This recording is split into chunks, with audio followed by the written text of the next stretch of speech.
প্রতি পূর্ণিমার মধ্যরাতে একবার আকাশের দিকে তাকাই।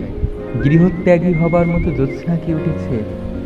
বালিকা ভুলানো জ্যোৎস্না নয়, যে জ্যোৎস্নায় বালিকারা ছাদের রেলিং ধরে ছোটাছুটি করতে করতে বলবে, ও মাগো কি সুন্দর চাঁদ।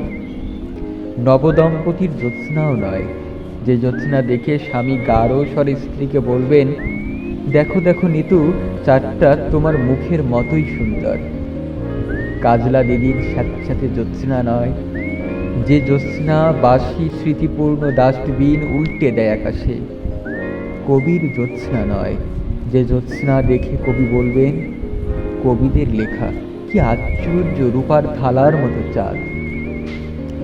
আমি সিদ্ধার্থের মতো গৃহত্যাগী জ্যোৎস্নার জন্য বসে আছি, যে জ্যোৎস্না দেখা মাত্র গৃহের সমস্ত দরজা খুলে যাবে, ঘরের ভেতরে ঢুকে পড়বে বিস্তৃত প্রান্তর।